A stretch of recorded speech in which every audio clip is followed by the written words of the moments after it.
Hundreds of Palestinian families in the Gaza Strip are in mourning as Israel continues to bomb the enclave.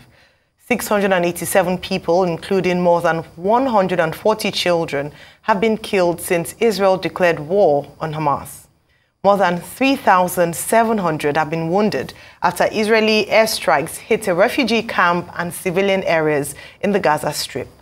Israel has announced a total blockade of the Gaza Strip, cutting off food, fuel, water, and electricity. Meanwhile, the spokesman of Hamas warns that it will begin executing Israeli captives if Israel bombs civilian homes without warning. فإنه ومن هذه الساعة. From this moment, we announce that for every attack toward our people who are safe in their homes, without previous warning, unfortunately we will have to execute one of the civilian enemy captives that we have hostage. And we will be forced to broadcast this, in video and audio. We announce this decision, and we hold the responsibility, in front of the whole world, to the Zionist enemy and its leadership. They are responsible for this decision. العدو الصهيوني وقيادته مسؤولية هذا القرار. Israel says it's calling up some 300,000 reservists. Prime Minister Benjamin Netanyahu is also urging the opposition to form a government of national unity as the country reels under a deadly assault by Hamas. I call on the opposition leaders to form immediately an emergency union government without prior conditions. But I assure you, dear citizens, at the end of the campaign all our enemies will know that it was a terrible mistake to attack Israel.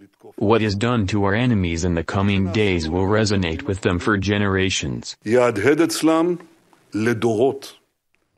leaders of the US, Germany, Britain, France, and Italy have issued a joint statement expressing their united support for Israel. They also condemned the attacks on Israel by the Islamist militant group Hamas. Meanwhile, Canadian Prime Minister Justin Trudeau is criticizing pro-Hamas demonstrations across the country. The glorification of death and violence and terror has no place anywhere, including, especially, here in Canada. So let me be very clear. Hamas terrorists aren't a resistance. They're not freedom fighters. They are terrorists, and no one in Canada should be supporting them, much less celebrating them. Canada unequivocally and in the strongest possible terms condemns these terrorist attacks perpetrated by Hamas. We stand with Israel and reaffirm our support for Israel's right to defend itself in accordance with international law. The indiscriminate killing of civilians, the sexual violence, the violence against women, children, and elderly people, these acts are sickening and completely unimaginable. My friends, you are not alone. Canadians stand with the Jewish community. Canadians stand with Israel, and we stand ready to support the Israeli people. Saudi Arabia's Crown Prince Mohammed bin Salman has spoken on the phone with Palestinian President Mahmoud Abbas. During the call, he said that the kingdom is engaging with all interested parties to prevent an expansion of conflict. Crown Prince Salman also told Abbas the Gulf Kingdom continues to stand by the Palestinian people to achieve their legitimate rights to a decent life, achieve their hopes and aspirations, and just and lasting peace. Turkish President Recep Tayyip Erdogan says he had very fruitful phone calls with the Palestinian President Mahmoud Abbas and his Israeli counterpart Isaac Herzog.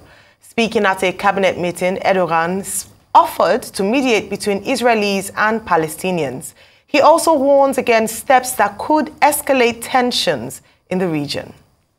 For more conflict, We want the Israeli administration to stop their bombardment of Palestine soil, beginning with Gaza, and the Palestinians to stop their harassment of civilian settlements in Israel. Gaza being razed to the ground with disproportionate attacks from air and land, mosques being bombed, and the deaths of innocent children, women, old people and civilians experienced in the meantime can never be accepted. If similar scenes occurred in the acts against Israeli cities, we certainly do not condone these either.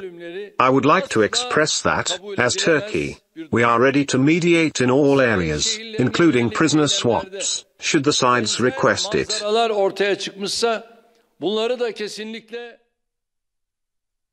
For more on the conflict in the Middle East, we now join Arai's chief correspondent, John Cookson, in Tel Aviv. Good morning, John. Good morning, guys. Well, John, thank you very much for joining us this morning. Can you give us a sense or perhaps a report of what's going on ground? According to reports, they say that airstrikes from Israel to the Gaza Strip continued all night, and in some villages it's been leveled and the death toll has been on the increase. What's the situation on ground? The situation on the ground is I arrived a few hours ago, and look, I've been traveling to Israel for many, many years, and this is different. This is different to the times I've been before here. This nation is in a terrible state of shock about what began on Saturday morning. I'm in a hotel in a normally busy street of Tel Aviv, and the street is virtually deserted. The shops are closed. Hotels that are normally open, they're closed. It is a very, very, very strange situation that we have here, and Israelis overnight have been told, with the possibility of a ground incursion by the Israelis into Gaza, to stock up and to find a safe room or a underground bunker, and to stock with food for at least 72 hours. So it's these kind of warnings that the people are having to face at the moment. You're looking at the moment at apocalyptic scenes in Gaza, the latest footage, drone footage, the mass destruction in Gaza City in the last 48 plus hours. It's like something out of a horrible movie. But this is for real.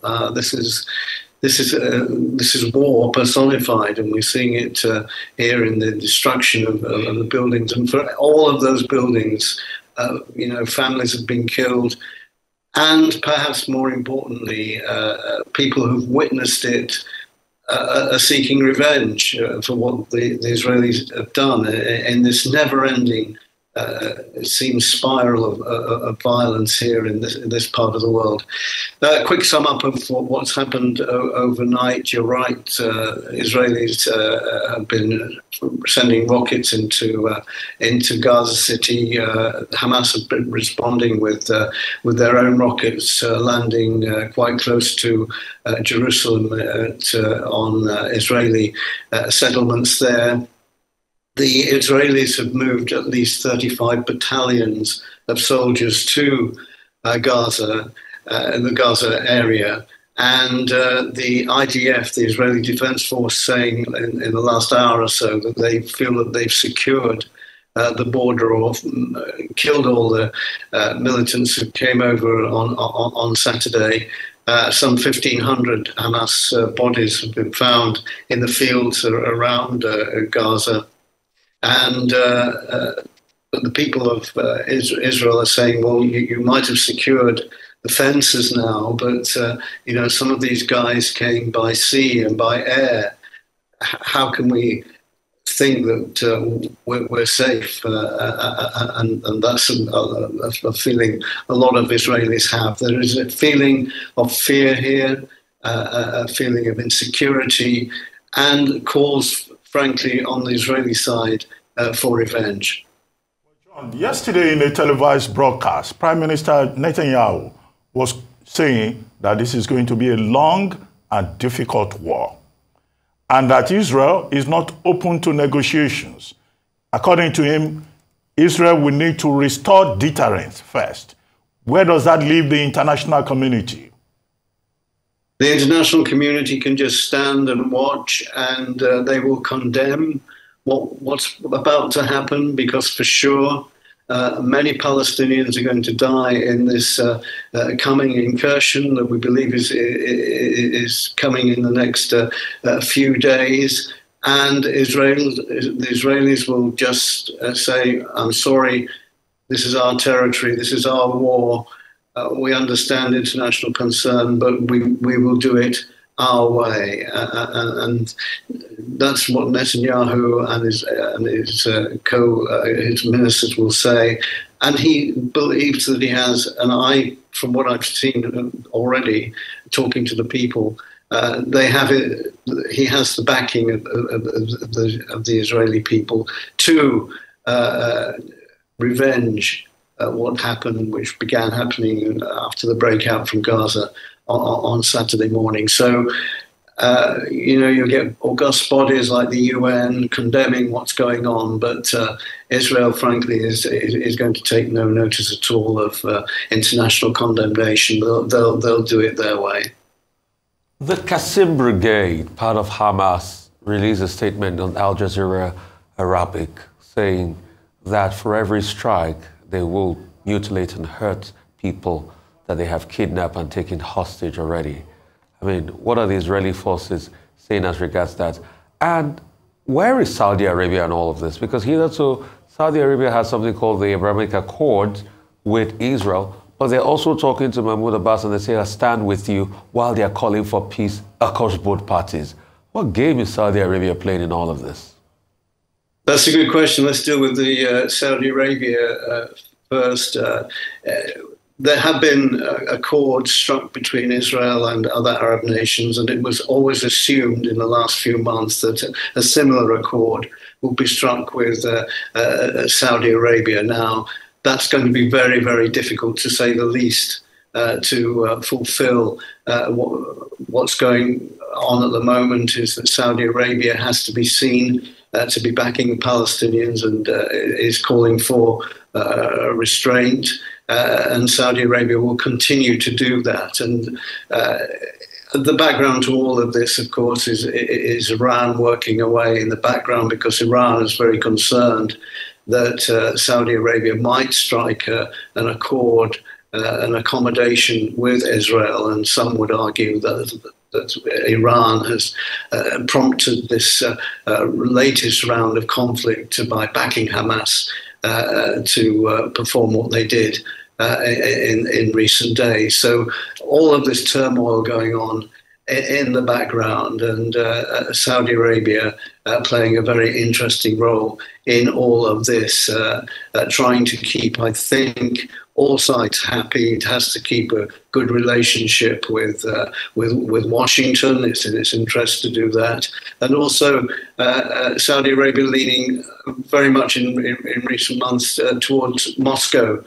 So Saudi Arabia playing a very clever game at the moment. As far as executing Israelis on video and broadcasting it on the internet, look, we've seen already some horrific pictures of Hamas executing Israelis in recent days, just in cold blood.